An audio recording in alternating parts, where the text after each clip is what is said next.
Oh, bonjour tout le monde, aujourd'hui nous allons parler d'un sujet, le PHP. Alors je voudrais commencer ce tuto parce que je m'intéresse énormément au PHP, je commence à bien comprendre et c'est une manière de vous transmettre ce que j'ai appris dans les livres. C'est un peu difficile d'apprendre en lisant, c'est pas très dynamique, ça donne pas très envie. Et donc moi, de vous apprendre, ça m'aide aussi à apprendre, donc c'est tout bénef pour tout le monde. Alors, on peut commencer par la question, qu'est-ce que le PHP? Alors,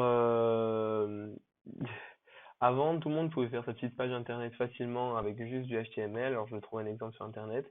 Je ne jette pas du tout la pierre sur la personne qui a fait ce site, hein. C'est sûrement un très bon éleveur. Mais bon, voilà, alors là, c'est un exemple tout bête de ce qui peut être fait en HTML tout simple. Donc ça donne quelque chose qui est pas forcément très beau et c'est surtout quelque chose qui est difficilement actualisable. Alors qu'aujourd'hui, tout le monde veut quelque chose qui soit super actualisé, super animé, que ce clic-clac, ça m'amène là. Je vous ai montré un exemple, donc ça, ce site-là, c'est moi qui l'ai fait, je l'ai fait pour mon club de boxe. On va dans nos sports, hop, voilà, on a des trucs qui bougent, horaire, description, horaire, voilà.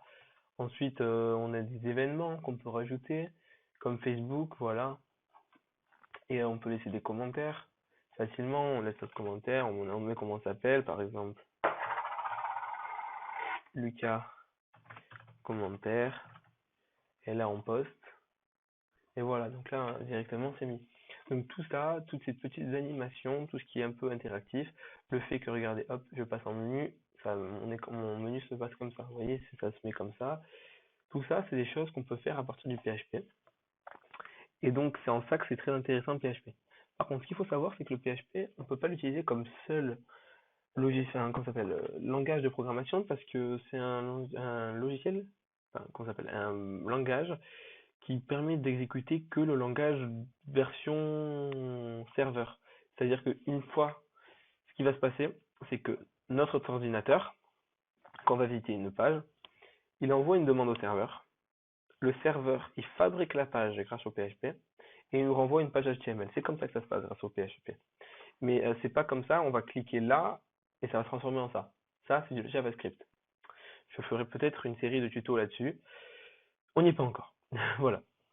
Donc pour commencer à faire du PHP, il faut savoir que notre ordinateur, de base, il ne le comprend pas le PHP. Et il n'a pas de serveur lui-même. Donc il faut faire comprendre à notre ordinateur le PHP et lui donner un serveur. Pour ça, il faut installer trois petits logiciels, les prérequis PHP. Alors ce fichier-là, je vous le mettrai entièrement dans la description, comme ça, vous n'avez plus qu'à le télécharger, vous n'avez pas à aller chercher les trois logiciels. Alors, Chrome, si vous êtes sur Internet Explorer ou Edge, je vous conseille vraiment d'aller sur Chrome parce que vous avez beaucoup d'aides pour la programmation, d'aides, d'erreurs, de code d'erreur et tout ça. Ensuite, Sublime Text Build, c'est ce qui nous permet d'afficher quelque chose comme ceci. Hop, attendez. Voilà. Ça permet d'avoir des couleurs et de beaucoup s'y mettre, enfin de beaucoup mieux s'immerger dans son code.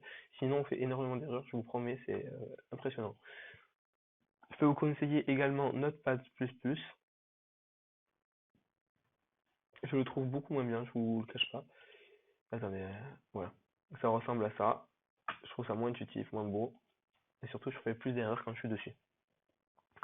Ensuite, il vous faudra WAMP Server. Alors, ça, c'est pas obligé. Les deux, c'est optionnel. Celui-là, c'est obligé. Donc, vous le téléchargez, vous l'installez. Une fois installé, vous aurez à la base de votre PC, donc Samsung local, WAMP 64. Donc vous allez devoir cliquer sur WAMP64, voilà. Et là, en fait, c'est le fichier d'installation. Et quand vous ferez un projet, il faudra que votre projet soit placé là-dedans.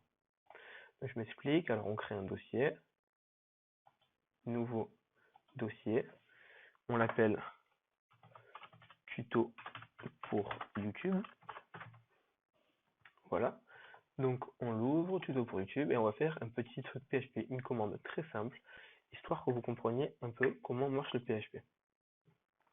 Donc là, je vais faire une commande très simple, ça s'appelle echo. Alors echo, ça veut dire rajoute ça dans mon script. Et là, vu qu'il n'y a pas de script, si je dis rajoute ça dans mon script et qu'il n'y a pas de script, bah, ça va me faire juste ça. Mon script, ce sera ça. Donc j'ouvre hop, une balise de paragraphe. Salut, attendez, hop, une balise de paragraphe. Salut tout le monde. Et là, on ferme notre petite balise. Hop. Voilà. Alors, attendez. Alors, view, syntax, PHP. Voilà. Alors, il faut, bien entendu, j'ai quelque chose que j'ai oublié, sinon ça ne marchera pas. Ouvrir les balises PHP. Alors, en fait, ouvrir une parenthèse, PHP. Et quand vous avez terminé votre texte, vous faites votre script, pardon, vous faites point d'interrogation et fermeture. Donc ces trucs-là, à chaque fois qu'on insère du PHP, on est obligé de les mettre dedans. Voilà, donc nous pouvons le sauvegarder. Donc on va faire justement donc dans www. Il faut absolument que ce soit sur ce W, sinon ça ne pourra pas marcher. Hein. J'insiste là-dessus parce que c'est très important. On le met dans tuto pour YouTube. On l'appelle index. Alors pour ceux qui n'ont jamais fait de programmation, index c'est ce qui permet en fait de vous taper votre adresse avec du style youtube.com et ça vous met directement sur votre page. Voilà. C'est pour que le serveur comprenne. Donc index.php, excusez-moi, .php. Voilà. Donc on va aller sur internet.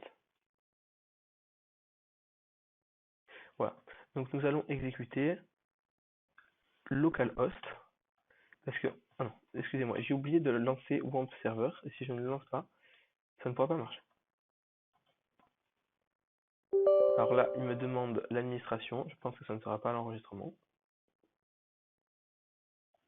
Et vous voyez cette petite icône là, tant qu'elle n'est pas verte, votre serveur ne marche pas.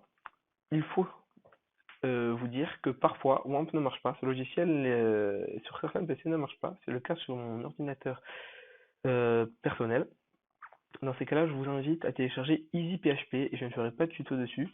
Alors je vous invite à vous documenter sur internet. C'est un tout petit peu plus compliqué à installer et à mettre en marche, mais bon, ça reste très très abordable. Enfin bon. Donc là on tape localhost et là on va taper donc je crois que j'avais marqué YouTube, tuto YouTube peut-être.